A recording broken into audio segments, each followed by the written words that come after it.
Hello, welcome to the December 2017 update for Mech Command RTS. We're in the final stretch. We did it. After a year-long detour, we initiated the steel molds with TNG almost a year ago to the day. You've seen us sort of our upsets. We actually ended up switching companies. The other company dissolved. But we just finished all the steel molds. They've already made the corrections before I could even update on them. And they've now sent us the first production line. And it's all worked out great, which is great. The miniatures are all really well done. And we know we've seen a lot of miniatures before. We've had some samples and prototypes and some mock-ups. But these ones were actually pulled. These are actual production runs. These were some of the first ones pulled out of the steel molds. And they're great. They look good. The detail is fantastic on them. I really like it. This is our first time doing miniatures, so we never expected to have miniatures as good as some of the real experienced guys out there in the industry. But we also weren't sure of just how much detail would actually come through, and a lot has. And they're strong, and more importantly, for a game like this with so much customization of all of these weapon arms, everything fits. And a lot of it fits so well that you don't even need rubber cement, although we still recommend it in some cases, especially if you want to keep it swappable. This has nothing on it, and it just fits right in there. A lot of the torsos to the legs, because you're lifting up this heavy LED base, you're gonna put some rubber cement on. I mean, you can permanently glue it, but the rubber cement keeps it all swappable, and there's a lot of reasons for that, which we'll go into in just a minute. So here are your core set mechs. We're so pleased. It's been kind of a long road to get these figured out. Thank goodness that we didn't pay very much money to TNG before they closed their doors. We would have lost every penny. And Verino, who started out making our lights, have now made all of the miniatures, and they are now mass producing not mass produce. We only have 1,000 core sets, but they are producing the grays. We're doing a slight Pantone shift on the tan. It just looks a little too orangey for us, for our taste, and it's a simple fix for them. They just kind of mix a different tones. So those are ready to go. All the miniatures are ready. There's a couple of, they fixed the issues so quickly that I didn't even have time to, I was gonna send you some pictures of the steel molds because they're really cool, but they fixed them and then actually sent us the first production run. And so that's worked out really well. I'll get into AI Unleashed in just a minute, and we have some new print materials. We are no longer with Wingo because of a couple of reasons. One is they just weren't getting samples very quickly, and then in September they tried to increase the price by 120%. It's almost double, more than double.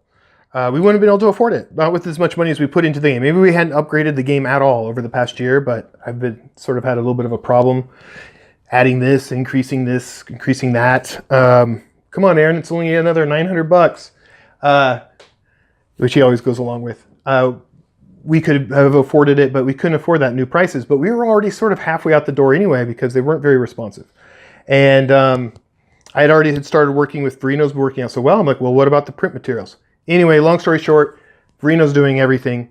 So they send us some print materials of the new board. There's the old board. Actually looks pretty good there, but in real life, this one looks better. The new board has these cool UI additions to track mech kills. These used to be off board, so every time a mech dies, you put its color on here, and that is important for tracking all sorts of things and secondary objectives. Wherever your primary objective is, you track it with your player tokens here, secondary tokens over there. This is all stuff that was off board, but we've just have been in a concert the last year while we're waiting for these mechs. We've just been streamlining and smoothing and improving and adding, and we as gamers and as designers, we just really want as few moving parts as possible, less fiddly stuff, less little counters, tokens, mini cards you have to go and find at the beginning of the game. Just streamline it, make it as neat and clean as possible, because there's already a lot of moving parts in this game. So this used to be off-board, now it's on-board.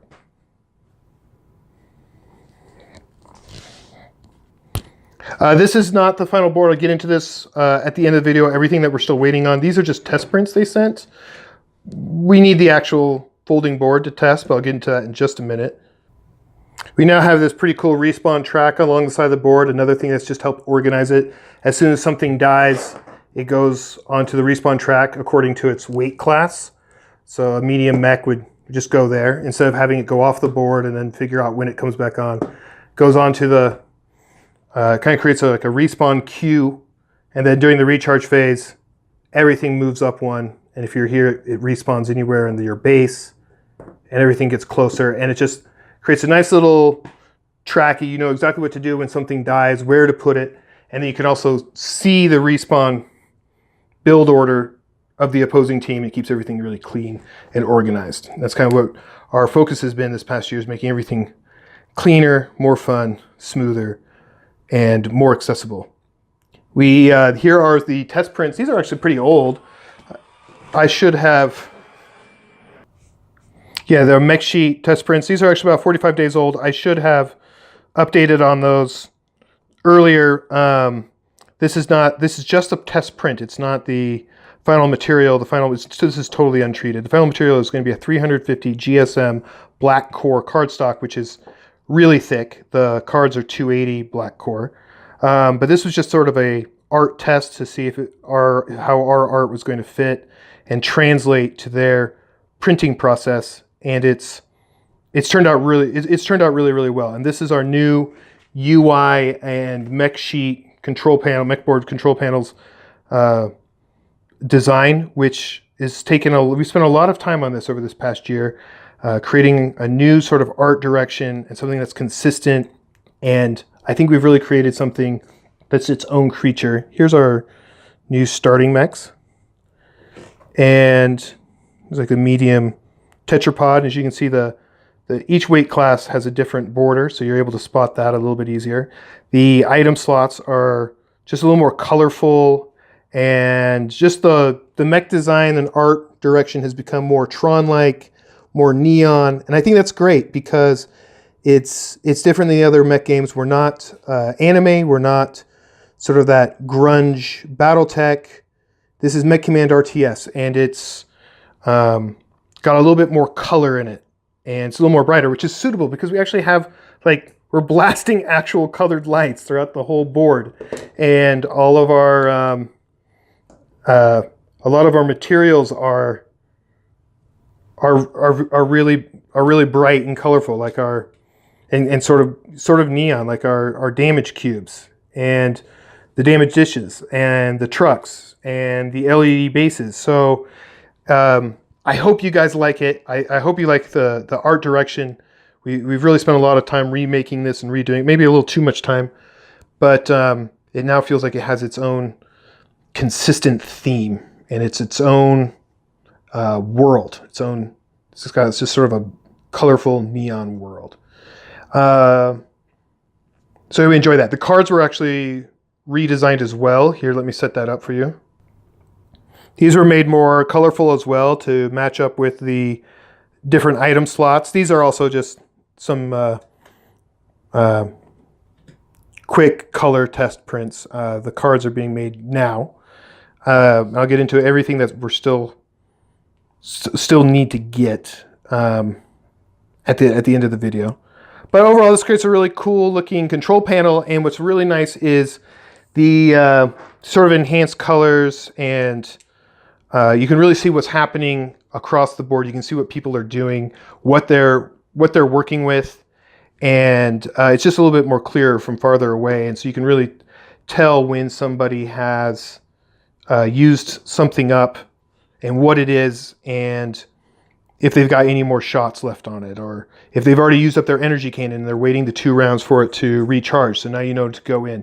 Anyway, this visibility and transparency has actually affected the gameplay, making it a little more tactical and a little more responsive to what you have to kind of keep an eye on what's happening and what your opponent is doing and how much energy they got left and that type of thing, which is, I think, really, it's like, so it creates some fun choices there. The buildings turned out spot on. We knew these were never too in doubt. Crisp, razor sharp. Let me turn off some of these lights, makes it a little easier. And these top bits here have, the tracks have turned out really well. It's not enough to like, it's not like a slot per se. I mean, it's not like that they really sink in, but it just kind of helps with some adjustment, keeps your damage cubes on the damage on the building a little more organized, and so they're not falling off. The weapon arms, also great. Each one works really well. I was kind of worried about the detail, but more importantly, I was worried about the strength. And then highest priority is everything consistent? I mean, we're down to a 1/4 of a millimeter on here is the margin of error, and the steel molds end up being very precise. Over the past year, we've actually streamlined these weapon categories. So each weapon category is very consistent. Energy blasters work in a certain way. Energy cannons all work. You're going to wait 3 rounds on every energy cannon. But within there's some divisions and specific ratios and burst damage differences. So these have all worked out really nicely as well. Way more than we originally expected. We were going to only have 16 of these. When we were with TNG, they had an unrealistic price, so we just kept adding more. We're like, yeah, let's do more weapon arms. Let's do a left-sided version of everything. And now we've ended up with this really cool but very expensive weapon arm set, and I'm glad, because I need all of them. In fact, the 5 to 6 player expansion will give you a whole nother set of these, but I could still use a few more. It's not necessary by any means, but as a gamer, I need 3 right arm pulse turrets in order to like sleep at night, or to like have my mechs loaded out how I want. So these also will be available as a separate thing in the Pledge Manager, mostly because of Nova 99 got us thinking about it, and it makes sense to us. Let's talk a little bit about AI Unleashed. The Behemoth has turned out great, in my opinion. We've lost some of the extra like loose bits over the course of the manufacturing process, but they've actually like increased the sophistication and complexity of other aspects of the design. And a lot of those like loose bits, the cables, are just sort of worked into the design itself. And they're extremely heavy, they're massive, it's sturdy. It's basically everything. It's what we wanted from the Behemoth. We love it. This is the tan version. So this is the add-on version. If you buy the add-on pack, it will come tan, so you can have some player separation. It comes in 2 parts. The whole thing actually comes in about 8 parts, but all that's taken care of at the factory. And then these 2 parts will come separate, which is great because we can build onto that possibly into the future. And then we've already added in a skirmish map called Valley of the Titans, in which you actually have a use for your second Behemoth if you order one. I mean, there's a use for it in the AI Unleashed, but it's more optional because not everyone will have it. But then also we put in a skirmish map that focuses on it. Actually, they'll come into play in 2 skirmish maps, but one of them in particular, you're taking control of these things and battling them against each other as one of your routes to victory. These guys, we've shown you these guys before. They made it through the manufacturing process really well. Let's see if I can get it to focus. Yeah. I'm really glad that these turbines made it. Look at all these. This is just, I'm really impressed. I didn't think we were going to be able to pull some of this stuff off. And these exhaust vents. Oh, the fins had to be thickened, but we got those. So I call these like drones all the time, but really I guess they're massive aerial assault vehicles considering how big they are compared to the mechs or a human being. And I'm glad that we have so many of these coming in AI Unleashed. There's a lot you can do. This lipped base that we changed to helps a lot, as you can mark these really well and who has them and you could put damage directly onto them. And then let's talk about the turrets, because this was kind of a big change too. So we ended up just we worked for months trying to get those spider turrets to work. They just not gonna, they just wouldn't fly through a manufacturing process. So we have this turret design, which was designed based off of the Behemoth. And actually our modeler who did the adjustments to the Behemoth is our modeler who did these and used a lot of this, tried to create a similar look and feel as if these came out of the same sort of technology and production facilities. So I'll turn this off. What's the nice aspect of this version is it's thick, sturdy, it's taller than it was. We put a little weapon slot on the top to, where's my other turret? Here we go.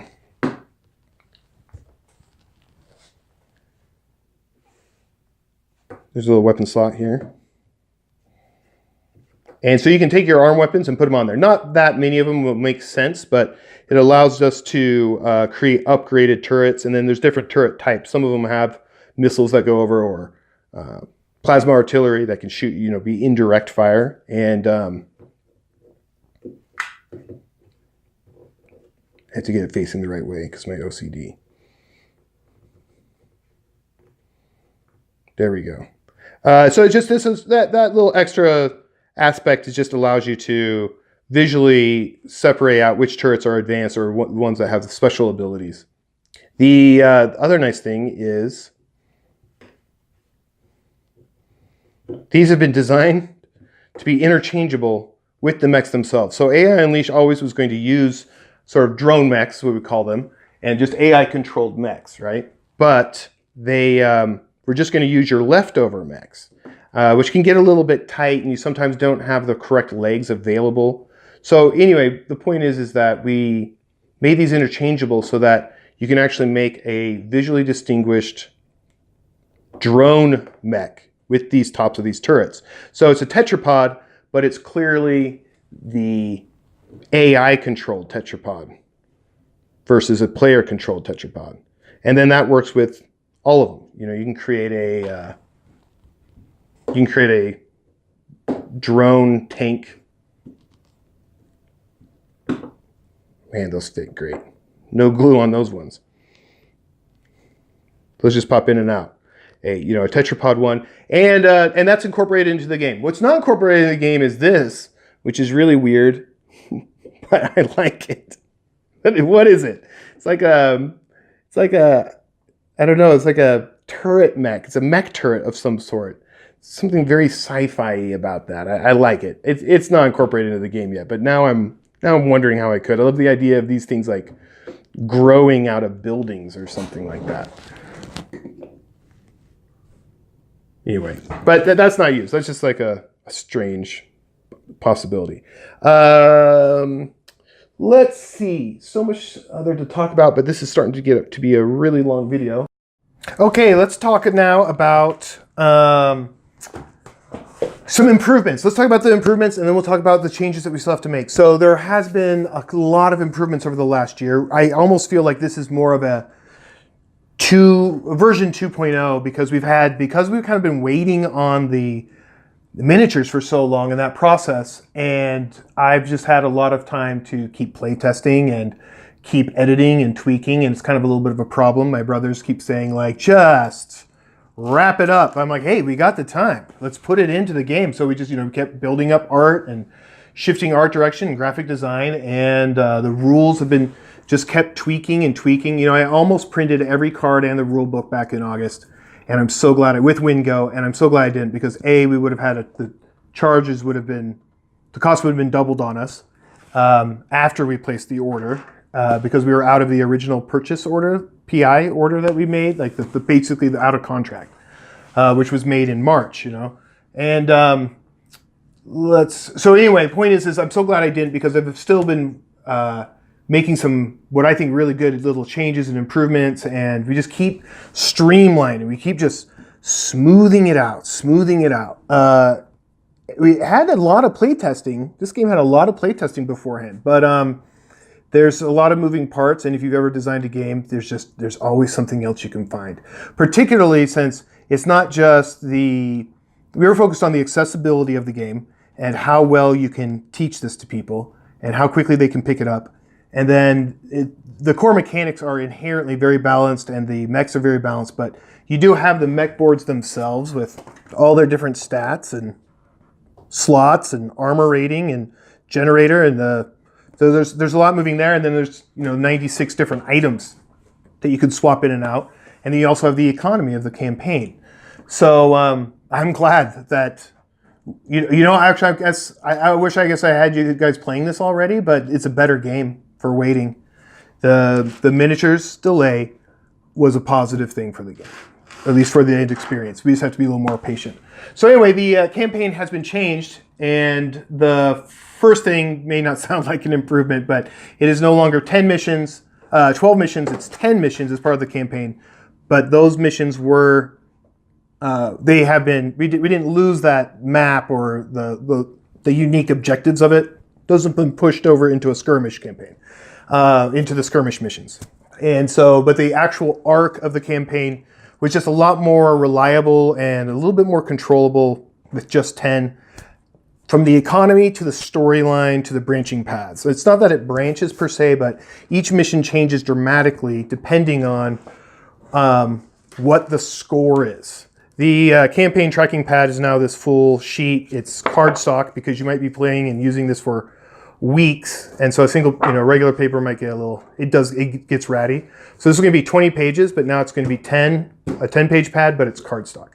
And there's 9 missions here because the 10th mission is the final mission, and just controlling everything and the economy. And so based off of who's won, how many, and which ones they won, and sort of what objectives, kind of changes what happens in other missions dramatically and very tactically. I don't want to give you too many spoilers, but if as you win, it gets harder to win politically because the NPC factions start joining against you and providing aid and support to the underdog, and the storyline starts to almost feature the underdog as they sort of try to take on the leading player's hegemony, however you pronounce that. I use the word, I type it out, but I don't say it out loud very often. In fact, this Mech Sheets, by the way, these are new ones, tracks all your inventory and everything over the course of the campaign, and then one of the slowdown issues that we've had in the game is not really the rules. It's because those are pretty accessible. Like, you only have to hear something once. Most players only have to hear it once, and it makes sense, and they don't have to be reminded.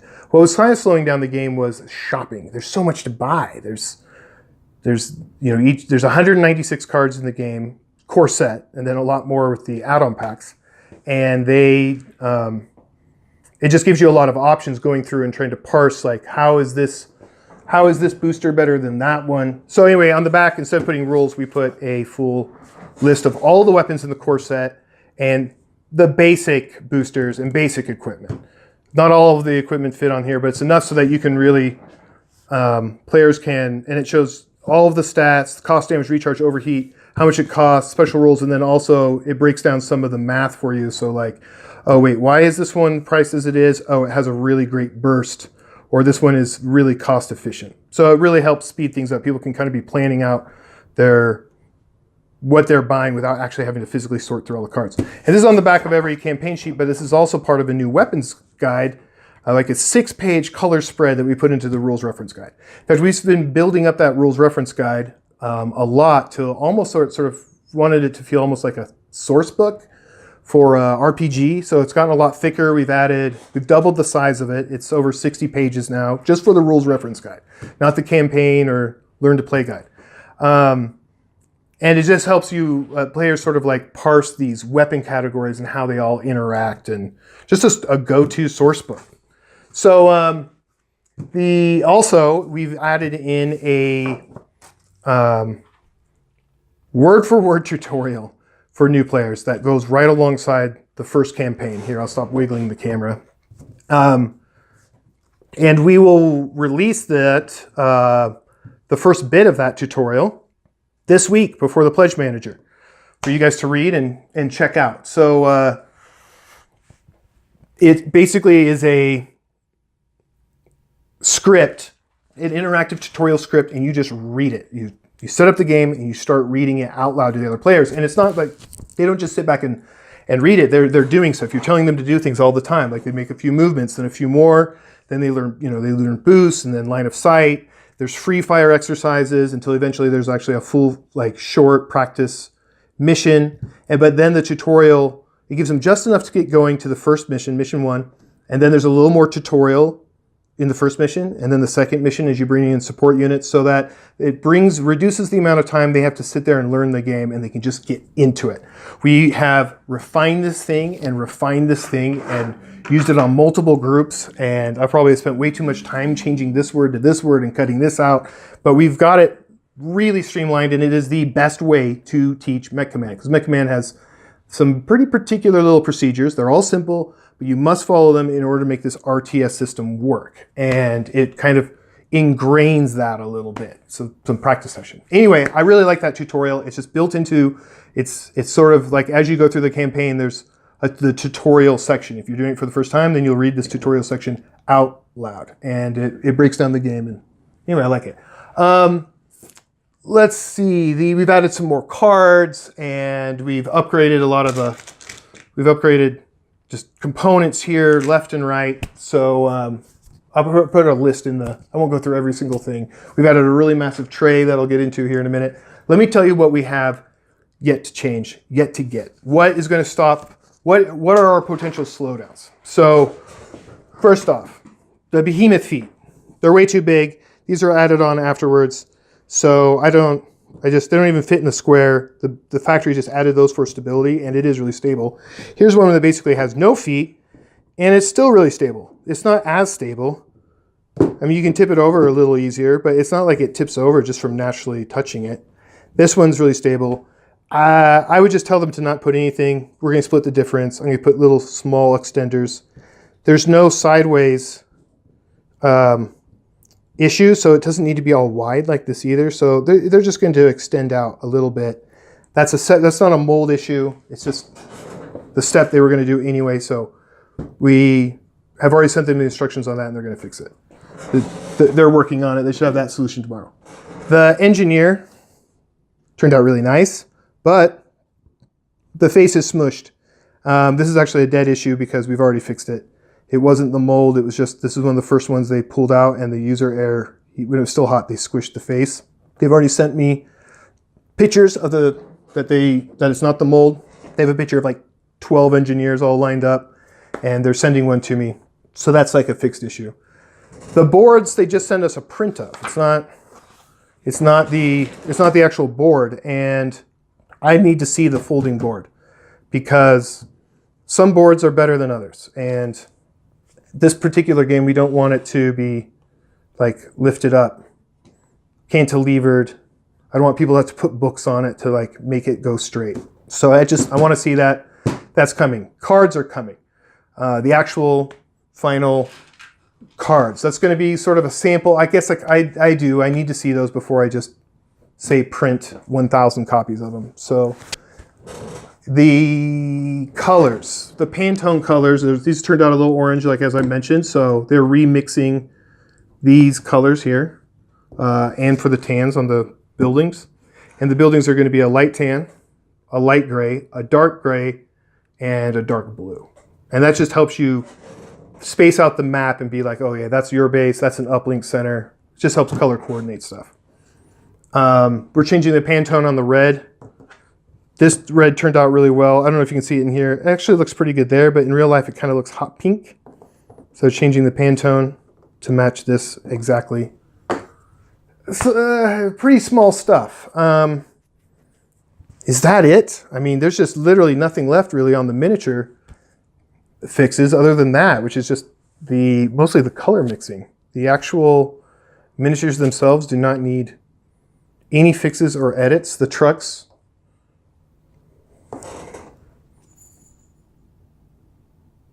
work just fine. And oh, the blocks they sent and sourced, so they actually are already sitting on, you know, how many do they have? Hundreds of thousands of these little blocks. They already have them. Unfortunately, the purchase order that they used from the supplier of those, they didn't make them. These are kind of off the shelf. They're too small. It was a mistake on their part and they didn't catch it. So as you can see here, this is basically an 8, even smaller. It's like 7.75. These are supposed to be 10 millimeter blocks, which may not sound like a big difference, but it's big. These kind of feel a little fiddly and rinky-dink, and it's just a little bit harder to move, and it's just small for if you have big, clumsy fingers. So anyway, the 10 millimeter ones are actually significantly, well, they're 20% bigger in area and everything. So they fit into the trucks a little better, and they fit into the buildings a little bit better. So they have to reorder those. And they're relatively off the shelf. And then they were still sourcing the 15 millimeter jumbo blocks, which represents your 5s. I don't know if you missed it in the update, but every player now has their own unique, not just damage dish, trucks, LED base, but they use their own damage cubes. And that's just helps with the game. It creates transparency, and you also know who attacked what, and it comes into play in AI Unleashed because this player put in 7 damage and this player put in 3 damage, and we use that sometimes for aggro. So aggro decisions. Just like, in an MMO, like this person has done more damage to it, so it's going to attack them instead of the person who's only done 1 damage, if that makes sense. And I thought there was one more thing. Oh, we're still getting the final tray. The big, beautiful tray.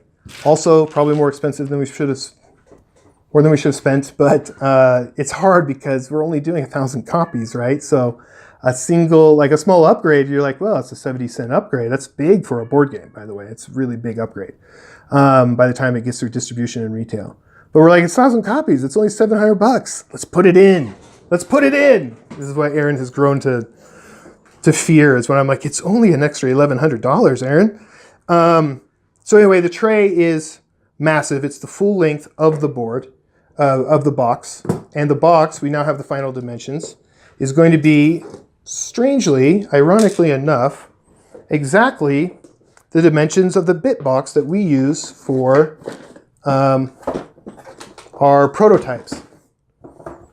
Let me show you. I don't know if you guys are familiar with Bitbox, just helps organize your stuff. So this is the core set. That's what it's going to be. It won't sit like that, which is pretty big. And then the tray runs the full length of it, and it holds all the parts to help you. So you don't even have to put this stuff into bags. There's little circular spots where these trays just go right on top of each other, with all the cubes in it and their player tokens and not their trucks. And it kind of goes on top of that, and it's all inset really nicely. The gems and your weapon arms and rule books, mech boards. Anyway, it kind of all holds it all in, and so you can shake it, and even though nothing's in bags, it comes in bags, but you just pull it all out and put it all back in really easily. The core set box will be able to hold both add-on packs and most of the 5 to 6 player expansion. The gems and the unique stuff, like the lights and the trucks, the unique damage blocks, the additional weapon arms, the additional mech boards, the additional cards. It's a whole extra set of cards, whole extra set of mech boards, whole extra set of mechs themselves and weapon arms. But it won't be able to hold the box of 10 mechs in that core set. So the actual extra mechs you're getting, it would make the box has to be too big, and it would make shipping unnecessarily expensive. Too much empty room. But it holds almost everything. And then AI Unleashed is separate.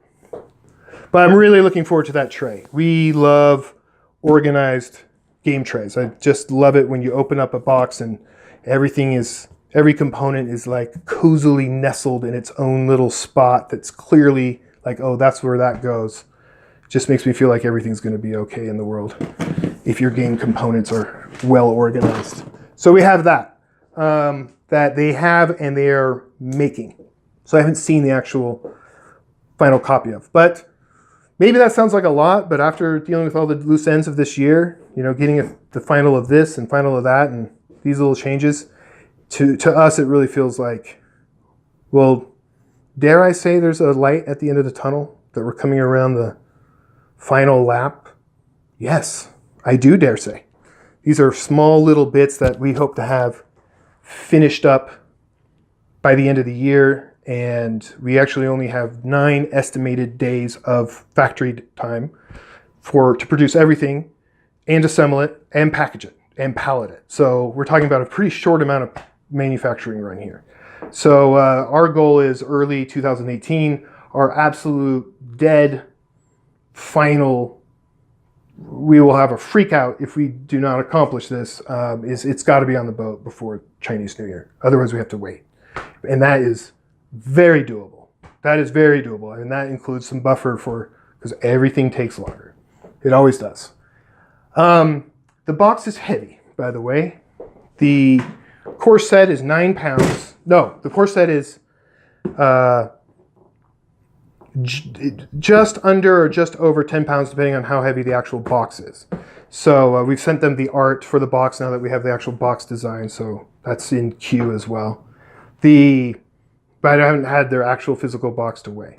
So the full Ultimate Bundle is just barely over 25 pounds, which puts it at 26, but we're going to ship it, and we're calculating shipping we're going to build in 1 extra pound for buffer just in case. So the Ultimate Bundle is a 27 pound package. It's really 26 or just under 26, but it will be registered as and calculated at 27 pounds, which is a lot of game. Let's see. Pledge Manager. So the Pledge Manager, we're basically just putting up as quickly as we can now. There's international shipping rates. We haven't heard from Aetherworks in Australia, a distribution company in Japan. We may just put up the Pledge Manager without those numbers, and those people just have to wait, but at least they can get in and confirm the extra parts that they want. There isn't going to be very many. The core game is going to be limited to 1,000 sets total. And I'm looking into, I think maybe a little too late, but I'm looking into like how we can make a little bit of because that's a very limited edition, and we'd like to maybe number them with a little bit of a limited edition certificate with each core set numbered. I can't spend too much time on that, but I kind of would like to do that because it has turned out to be such a limited edition, first edition, and it's such a limited set, and it's a really deluxe game. So we may have that. It may have each one maybe uniquely numbered. So this is number 377. So there will be 1,000 of those, and we will be opening up the Pledge Manager to just Kickstarter backers at first, and we'll have reduced pricing on everything because like pre-orders and whatnot, we have to use the same system, or else we'd have to hire somebody to figure it all out and track it, and the Pledge Manager is expensive enough as it is. So we're going to use the Pledge Manager for the pre-orders and like the late backers, but the Kickstarter backers have first access, and we'll probably have it open for about 10 days, and everything will be a little bit closer to Kickstarter prices. The game has ended up being much more expensive than the Kickstarter price. The core set, the Kickstarter core set does not cover the core set, but that's okay. We've increased the prices. Now the core set's really about a $150 game. So, but we're not going to make, if you wanted to have a additional core set, I know a lot of you were waiting, we're not going to make you pay the current $150. So it'll be a little more expensive than a Kickstarter, but it will be reduced. Everything's going to be reduced, and we'll get it as close to the Kickstarter prices for all of you guys that wanted to add one on. And then after about 10 days, we'll push, if there's anything left, we'll put it back up, and we'll invite the pre-orders and the late backers into the Pledge Manager. And if there's something left, then they can grab it then. We are actually going to be doing a few extra things in addition to the add-on packs and the 5-6 player expansion and the AI Unleashed. We'll be doing a building pack. So, and we already have this built into the skirmish maps, and there's a guide of how to incorporate them into your regular maps. But this just allows, it's a whole extra building set. The buildings are so cool, and these are just old prototypes. It allows you to do these massive skyscrapers and really turn everything into like multi-level and just really expand your, like the look of your cities and create a lot of different playing levels. And there's some extra like high skyscraper rules, and it's pretty fun. It's just an add-on bonus because buildings like these are pretty rare in the miniatures world for this cheap. So however many people order, we will add those, especially since they're making those now, so we can add on some. We're going to do extra individual weapon sets. We didn't think that was going to be necessary, but Nova 99 changed our minds, especially since even with having all these extra weapons, look, I have all those, and then they sent me all of these extra ones. It still wasn't enough. I still wanted, just for ultra customization, we'll make these available. This is one of the most expensive parts. So the weapons actually, altogether, are actually more expensive than the Behemoth. Of course, right? Because this required so many different steel molds, and they're small, and each one has to be pulled out by hand carefully, or else it warps. So it's just, they're a little more painstaking.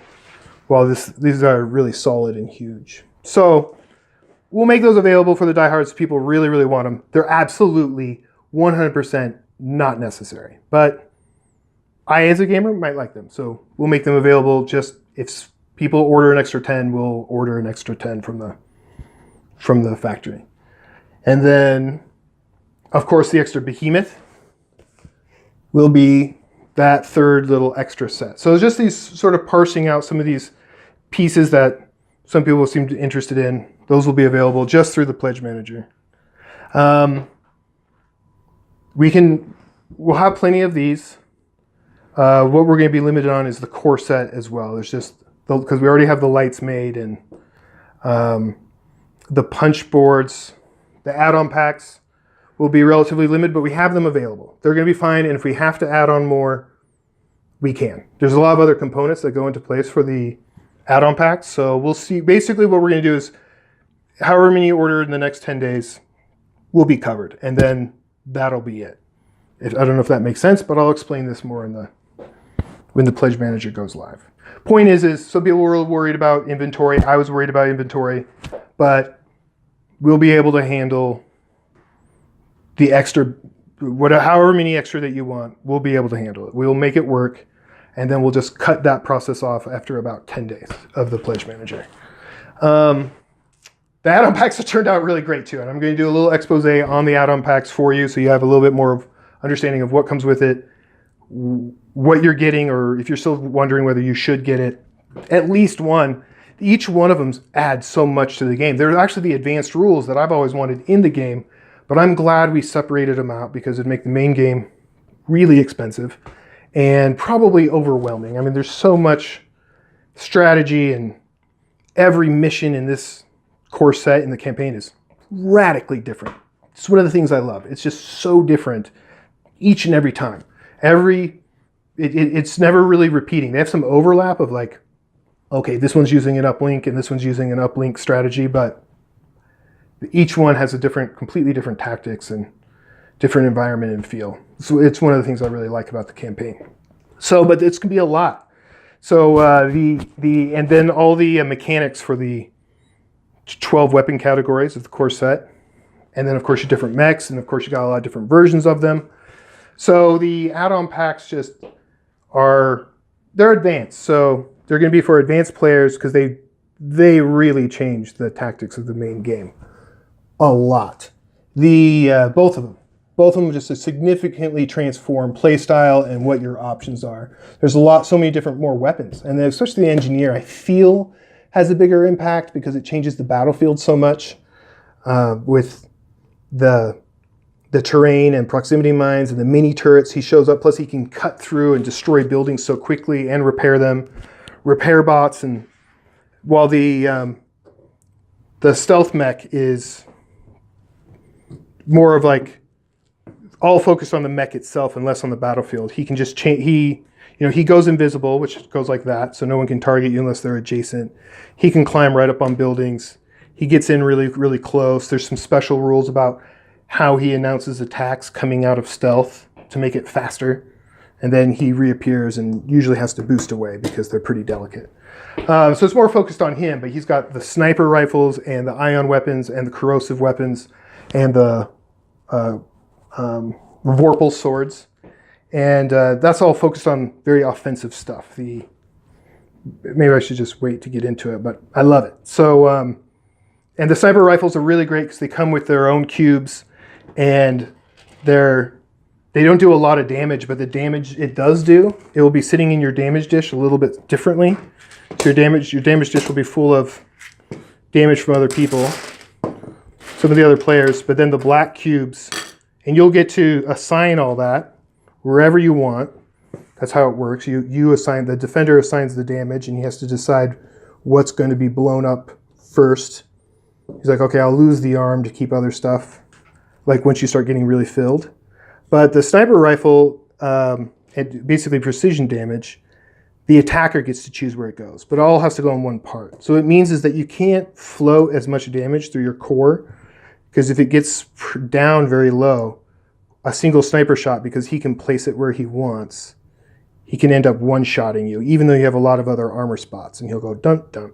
Anyway, it's a great mechanic, but it's a little more complicated. So those are that's what's up with those add-on packs. We'll be releasing that tutorial and the first act of the campaign. Actually, maybe I'll just release the first 3 missions and leave the finale of the first act, just so there's not as many spoilers. I think it's going to be a really special experience the first time you go through the campaign, and so we want to keep that as intact as possible. All right, you've now been watching this for an hour, and I'm now losing my voice, and we'll be in touch with you this week as the final stuff wraps in. But here we are, we're at the end. We've got a great looking game. I really like the rule set. This game is still a lot of fun. I think it's maybe even more fun now because it's now been so smooth. I don't have my little designer irritations. I'm like, that's a little clunky. So I'm so excited for you guys to play this. So we're almost there. Thanks for hanging in there and sticking with us, and we'll talk to you soon.